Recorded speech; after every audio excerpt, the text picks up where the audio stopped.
स्वागत आप सभी का। आप देख रहे हैं 3 का तड़का। आप सबके साथ मैं हूं प्रियंका राय। बुलेटिन की शुरुआत करेंगे पाकिस्तान से मिल रही खबर के साथ, क्योंकि पाकिस्तान में बवाल मचा हुआ है। इमरान समर्थक न्यायपालिका की स्वतंत्रता और इमरान खान की जेल से रिहाई की मांग को लेकर विरोध प्रदर्शन कर रहे हैं। इस बीच खबर है कि खैबर पख्तूनख्वा के मुख्यमंत्री अली अमीन गंडापुर को गिरफ्तार कर लिया गया है। पाकिस्तान सरकार ने इस्लामाबाद में कई जगहों पर धारा 144 लागू कर दी है और सेना को भी सुरक्षा के लिए तैनात किया गया है। कल इमरान खान की पार्टी के कार्यकर्ताओं ने सड़कों पर मार्च निकाला।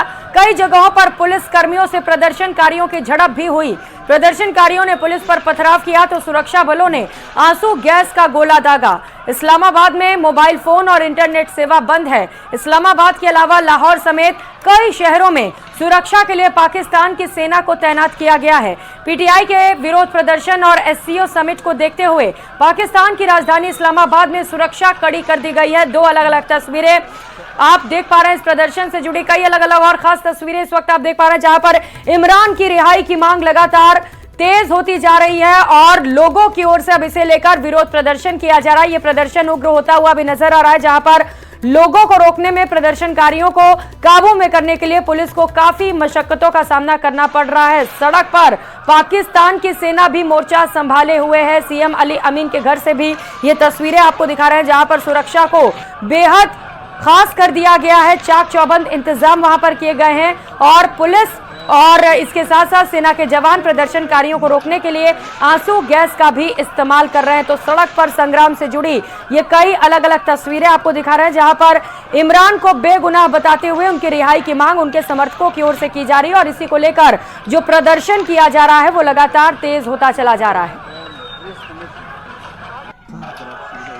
तो इमरान जो समर्थक हैं न्यायपालिका की स्वतंत्रता और इमरान खान की जेल से रिहाई की मांग को लेकर अड़े हुए हैं, विरोध प्रदर्शन कर रहे हैं। इसकी कई अलग अलग तस्वीरें इस वक्त आप देख पा रहे हैं, जहां पर खैबर पख्तूनख्वा के मुख्यमंत्री अली अमीन गंडापुर को भी गिरफ्तार किया गया है। पाकिस्तान सरकार ने इस्लामाबाद में कई जगहों पर हालातों को काबू में करने के लिए धारा 144 जरूर लागू की है, लेकिन इसका असर भी दिखाई नहीं दे रहा है, क्योंकि प्रदर्शनकारियों में भारी आक्रोश है और इमरान की रिहाई की मांग पर अड़े हुए हैं।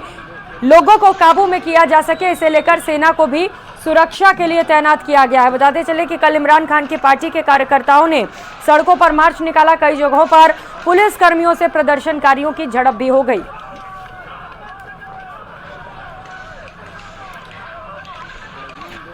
उधर राजधानी दिल्ली में रामलीला के मंचन के दौरान एक अनहोनी हो गई। प्रभु राम का किरदार निभा रहे शख्स की हार्ट अटैक से मौत हो गई।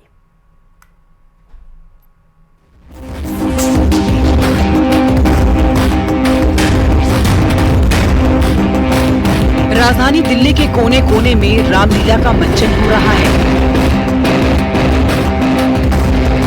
शादरा में भी रामलीला चल रही थी। इसी दौरान कुछ ऐसा हुआ जिससे वहां पर सन्नाटा पसर गया। लोग और कलाकार सन्न रह गए, क्योंकि राम का किरदार निभा रहे शख्स को दिल का दौरा पड़ गया और बाद में शख्स की जान चली गई। इस घटना का वीडियो सामने आया, जिसमें 45 साल के सुशील कौशिक मंच पर प्रभु श्री राम का रोल निभा रहे थे। उस वक्त उनका अभिनय चल रहा था। वो पूरी तरह से अपने किरदार में डूबे हुए थे। उनका डायलॉग चल रहा था, लेकिन अचानक से उनके हाव भाव बदल गए। वो थोड़ा असहज महसूस करने लगे। ऐसा साफ झलक रहा था कि वो परेशान हैं। सुशील ने अपना हाथ दिल पर रखा और डायलॉग भी पूरा नहीं किया। अचानक मंच छोड़कर जाने लगे। सभी उनकी तरफ हैरत भरी निगाह से देखने लगे कि आखिर डायलॉग चलने के बीच ही वो छोड़कर क्यों जा रहे हैं। मंच पर मौजूद दूसरे कलाकार बैठकर अपनी बारी का इंतजार कर रहे थे। वो भी सुशील को मंच छोड़कर जाते देख रहे थे। सुशील को हार्ट अटैक आया था और वो मंच से जाने के बाद गिर पड़े, जिसके बाद तो मौके पर हड़कंप मच गया। रामलीला को रोकना पड़ गया। आनन फानन में सुशील कौशिक को नजदीक अस्पताल में भर्ती कराया गया, लेकिन डॉक्टर उनकी जान नहीं बचा सके, क्योंकि वो पहले ही दम तोड़ चुके थे। शादरा के विश्वकर्मा नगर में रामलीला का मंचन हो रहा था। 29 सेकंड का वीडियो सामने आया है। 21 सेकंड के बाद से उनकी तबीयत खराब होती हुई दिखेगी। इस घटना के बाद से उनके घर वालों को गहरा सदमा पहुंचा। साथ ही कलाकार भी मायूस हैं। कहा जा रहा है कि सुशील कौशिक प्रॉपर्टी डीलर थे। परिजनों के मुताबिक सतीश प्रभु राम के भक्त थे। वो कई सालों से रामायण के कार्यक्रम में प्रभु राम का रोल निभाते आए थे। हमारे हार्ट के अंदर किस तरह की कोई एब्नॉर्मेलिटी है, क्या कार्डियोमायोपैथी तो नहीं है, हमारी हार्ट की मसल से रिलेटेड कोई प्रॉब्लम या किसी भी तरह का कोई प्लाक, ये हम नहीं जानते। बहुत बार अनडायग्नोस्ड प्लाक्स होते हैं, तो इसलिए बहुत ज्यादा जरूरी है इस तरह की कोई भी एक्टिविटी में अगर हम पार्टिसिपेट कर रहे हैं तो अपना मेडिकल चेकअप एक बार जरूर करा ले, ताकि जान ले हार्ट के अंदर कोई किसी तरह की एब्नॉर्मेलिटी है कि नहीं है। अचानक हार्ट अटैक के मामले तेजी से बढ़ते जा रहे हैं। कभी जिम में, कभी डांस करते करते लोगों की जान जा रही है।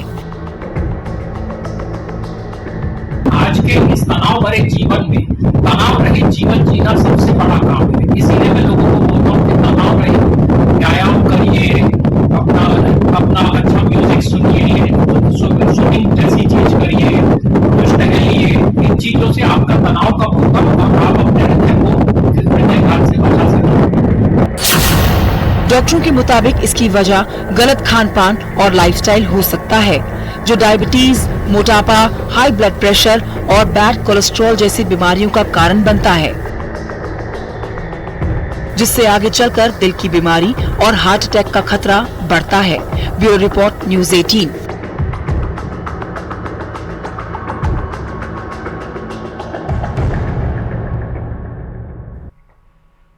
बहराइच में जुलाई के महीने से भेड़ियों का आतंक बरकरार है, लेकिन इसी बीच महसी तहसील में एक भेड़िया मारा गया। तो क्या इसका मतलब यह है कि भेड़ियों का सरदार मारा गया, या फिर इलाके में और भी भेड़िए मौजूद हैं? ये रिपोर्ट देखिए।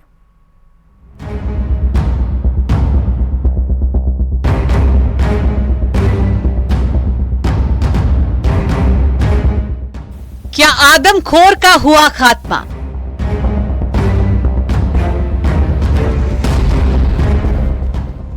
क्या भेड़ियों का सरदार मारा गया?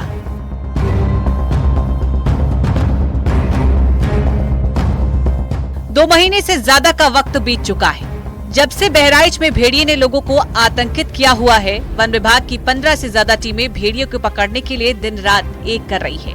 अभी तक वन विभाग ने 5 भेड़ियों को पकड़ने में कामयाबी पाई है, लेकिन इसी बीच बहराइच की मासी तहसील से एक बड़ी खबर सामने आई है। इसमें एक भेड़िया मारा गया है। तो क्या ये भेड़िए का सरदार था? क्या अब भेड़िए की दहशत पूरी तरह खत्म हो गई है? क्या इलाके में अब कोई आदमखोर भेड़िया नहीं बचा है? ये कई सवाल हैं जिनका जवाब मिलने में अभी कुछ वक्त लग सकता है, और वन विभाग भी इस पर कुछ साफ नहीं बता पा रहा है। मासी तहसील के तमाजपुर की ये घटना है। ग्रामीणों ने बताया है कि शनिवार की रात भेड़िए ने दस्तक दी। भेड़िया एक घर में बच्चे पर हमला करने की फिराक में था, लेकिन वो कामयाब नहीं हो पाया। जिसके बाद भेड़िए ने पास ही बांधी हुई एक बकरी पर हमला कर दिया और उसे अपने साथ लेकर चला गया। लेकिन ग्रामीणों को इसकी भनक लग चुकी थी। गांव में शोर मचाया और उसके बाद लोगों ने भेड़िए को घेर लिया। वो बकरी को मार चुका था। लोगों ने भेड़िए को लाठी डंडे से पीट कर मार डाला।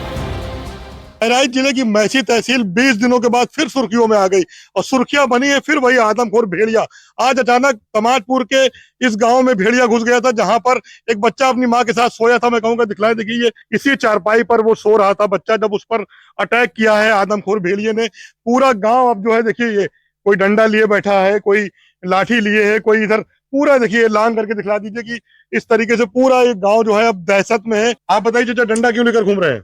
डंडा भाई सर जी जो है डर लग रहा है कि हो सकता है कि दूसरा फिर न हो आए कि हमला कर दे।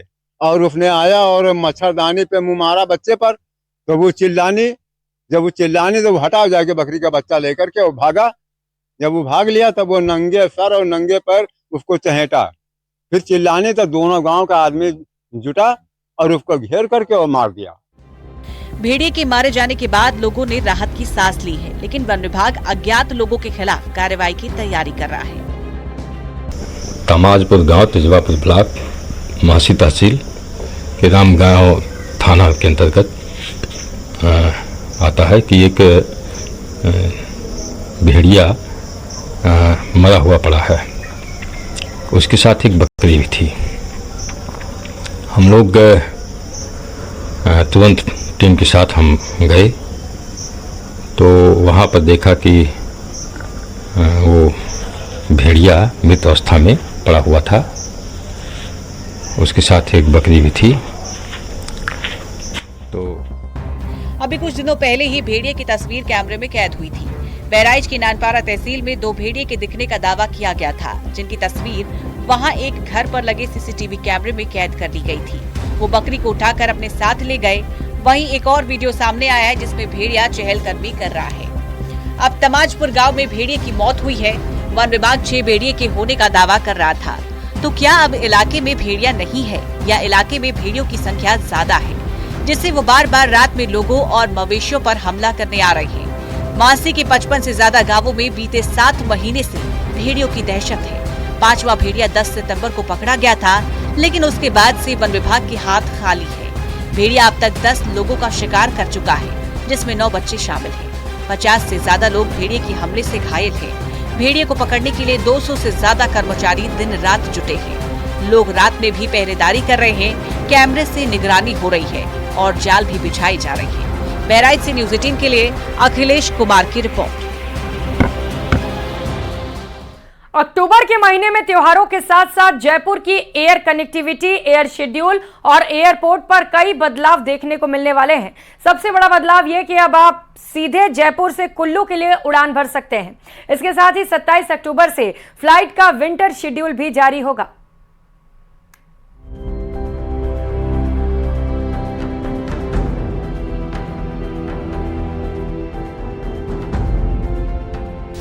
जयपुर एयरपोर्ट पर जल्द दिखेंगे नए बदलाव।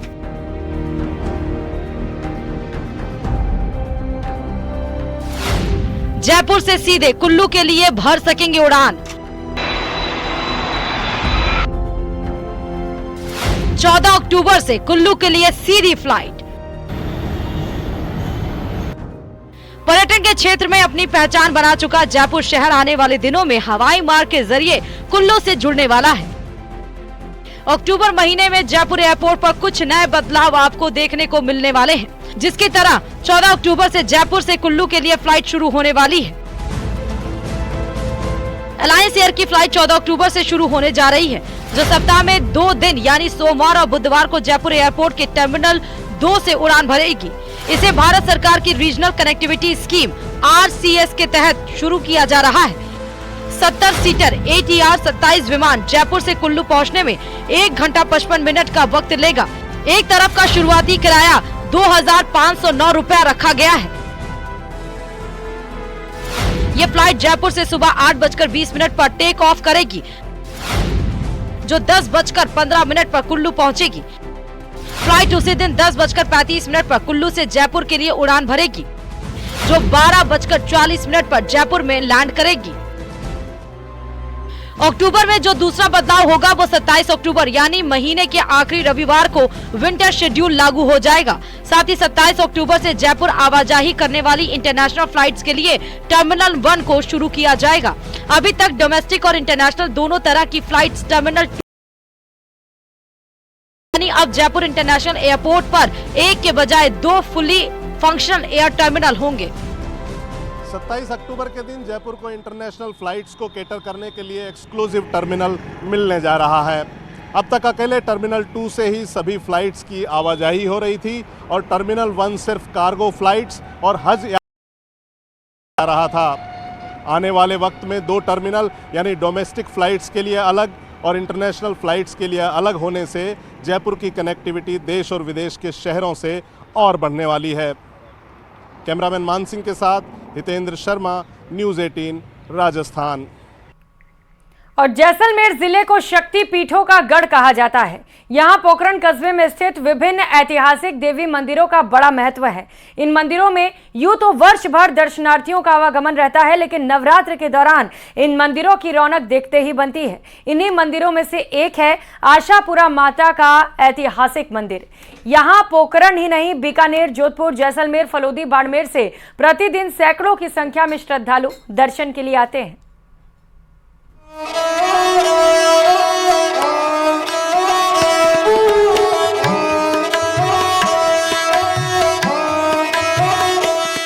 आशापुरा माता मंदिर में वैसे तो साल भर भक्तों का तांता लगा रहता है, लेकिन नवरात्र में यहाँ की छटा देखने लायक होती है।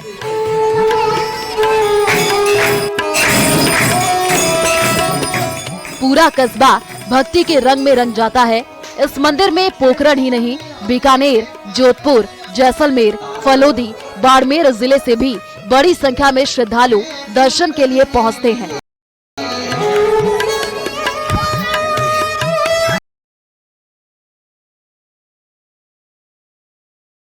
असोज और भादो में मेला लगता है, जिसमें हजारों की संख्या में श्रद्धालु पहुंचकर प्रार्थना करते हैं। दादाजी यहाँ आते थे कलकत्ता से, और चारों नवरात्रि यहाँ पे एकदम घोर जंगल था उस समय 50 साल पहले। तो घोर जंगल में यहाँ साधना करने के लिए आते थे, उनके साथ हम आना शुरू हुए और पूरे भारत के अंदर अलग अलग शक्तियों पीठियों में हम जाके आए हैं, कामाख्या तक जाके आए हैं। यहाँ पे जो शांति और जो तेज और जो आनंद है वो हमें कहीं पे महसूस नहीं हुआ। यहाँ पे इतना आनंद है, इतनी शांति है कि 12-15 घंटा भी हम जब साधना में बैठते हैं तो थकते नहीं है। पुष्करना ब्राह्मण समाज में बिस्सा जाति की कुलदेवी आशापुरा का मंदिर कस्बे के पश्चिम की ओर 3 किलोमीटर दूर स्थित है। इस मंदिर की स्थापना 1315 में लूड़ भानु बिस्सा ने की थी। मंदिर स्थापना की अनोखी कहानी भी है। मंदिर की कहानी ये है कि यहाँ पे एक मंदिर बना हुआ है लूण भान जी बिस्सा का। वो जो है माता जी के परम भक्त थे, और कच्छ भुज में माता का मठ नाम से एक आशापुरा माता का मंदिर है। तो वो पहले वाले जो सिद्ध पुरुष थे उनको पौन गुट का एक विद्या थी, उससे उठकर वो हमेशा जाके वो लूण भून जी कच्छ भुज में माता जी के दर्शन करने जाते थे रोज के। फिर वो वृद्ध हो गई तो उन्होंने माता जी को बोला कि माता जी मैं तो आने में समर्थ हूँ नहीं। तो माता जी की उनके ऊपर विशेष कृपा थी, तो बोला कि मैं तेरे साथ चल रही हूँ। वो लुद्रवा के निवासी थे, जो जैसलमेर के पास है लुद्रवा, वहाँ। तो माता जी को जाना लुद्रवा था उनके साथ। तो माता जी ने बोला था कि मैं तुम आगे चलो, मैं पीछे पीछे तुम्हारे साथ आ रही हूँ। जहाँ कहीं भी तो रुक गए और तुमने पीछे मुड़ के देखा, मैं वहीं पे समाहित हो जाऊंगी। तो ये पोखरण के विशेष भाग्य थे या हमारे सबके बड़े भाग्य थे कि इस मगरे के ऊपर से निकलते हुए उनको लूण भून जी को कुछ एहसास हुआ कि कोई आवाज आई है, कोई ऐसा हो। तो उन्होंने पीछे मुड़ के देखा और माता जी सीधी इसके अंदर यहीं समा गई। एक चुंदरी है माता जी की, इतनी सी बची थी और कुछ भी नहीं बचा था। चुंदरी को फिर कालांतर में जो ये पुजारी है उन्होंने श्रृंगार विशेष कर करके ये माता जी का अभी का जो स्वरूप है ना, वो स्वरूप इस चुंदरी पे बना हुआ है। ना तो मूर्ति है, कुछ भी नहीं है यहाँ पे, सिर्फ माली पन्ने का श्रृंगार की चुंदरी के ऊपर है, और ये कोई मूर्ति नहीं है, पत्थर नहीं है, कुछ भी नहीं है। यहाँ आने वाले भक्तों को कोई परेशानी ना हो, इसके लिए आशापुरा धर्मशाला ट्रस्ट बीकानेर इसका पूरा ध्यान रखता है।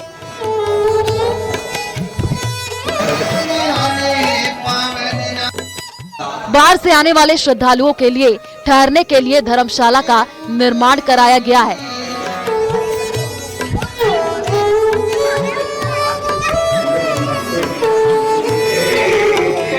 न्यूज़ 18 राजस्थान के लिए जैसलमेर से सावलदान रत्नों की रिपोर्ट।